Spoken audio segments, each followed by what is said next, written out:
मांगे तो वही हैं जो शुरू में थी, क्योंकि आपको पहले पता है कि हम पिछले 6-7 महीनों से कंटिन्यू जो है वो एटीएस के विरोध में रोड पे उतरे थे और धरना प्रदर्शन किया था, चक्का जाम किया था और हमें आश्वासन दिया गया था कि आपका जो है कुछ दिनों में आपका जो प्रॉब्लम है वो सॉल्व कर दी जाएगी, आपकी जो बातें हैं वो मांगे पूरी की जाएंगी।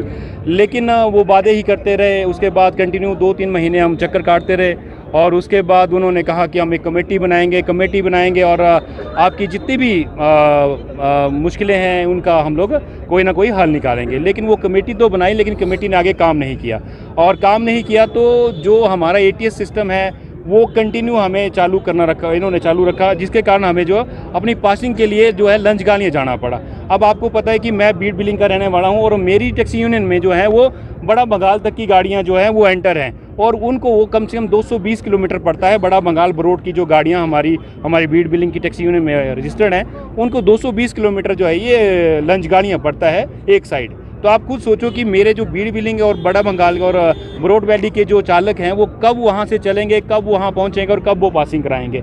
हमने बहुत इनसे रिक्वेस्ट की, बहुत इनको एप्लीकेशनें दी और इन्होंने कहा कि आज नहीं, कल नहीं, परसों हम आपका ये हल निकालेंगे। लेकिन इन्होंने वादे ही करते रहे, कोई हमारा हल आज दिन तक निकला नहीं। इसीलिए हम पिछले 2-3 दिन पहले डीसी महोदय के पास आए थे और उनसे हम बातचीत की कि हमारा आज दिन तक जो हमने आपको एप्लीकेशन दी, जो भी हमने आपसे वो किया, तो उसका क्या हल निकला। तो उन्होंने कहा कि मैं आरटीओ साहब से बात करता हूँ, आरटीओ साहब से मीटिंग रखता हूँ। तो आरटीओ साहब से मीटिंग रखी और आरटीओ साहब ने हमें भी आश्वासन नहीं दिया कि अब आप थोड़े दिन रुको, आप ये अपनी जो स्ट्राइक है इसको पोस्टपोन करो और हम आपका जो काम है, आपकी फाइल रेडी है, हम इसको जो है आगे फॉरवर्ड करेंगे। तो आगे फॉरवर्ड करते करते 6 से 7 महीने हो चुके हैं। सिर्फ डिस्ट्रिक्ट कांगड़ा में, बहुत जगह जो है हिमाचल में एटीएस सिस्टम बने हुए हैं, लेकिन डिस्ट्रिक्ट कांगड़ा में ही क्यों ये एटीएस सिस्टम लागू हुआ है। अगर एटीएस सिस्टम डिस्ट्रिक्ट कांगड़ा में लागू करना था जो बाकी जगहों में बनाया, उसको क्यों नहीं लागू किया गया।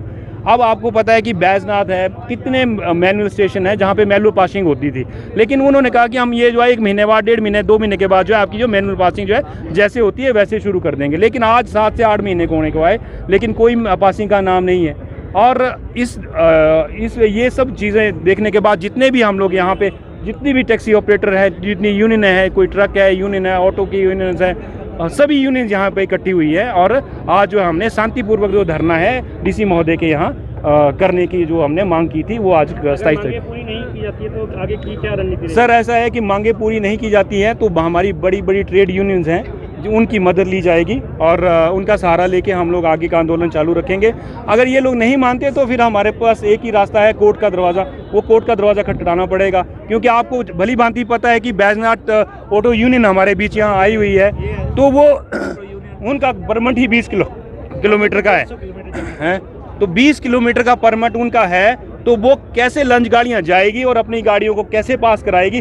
वो जैसे 20 किलोमीटर के एरिया उनका ख़त्म हो जाता है, उसके बाद कोई मिस हैपनिंग, कोई चलान, कोई ऐसी दुर्घटना उनके साथ होती है तो उसकी जिम्मेवारी सरकार नहीं लेती है। तो ये लोग कहाँ जाएंगे।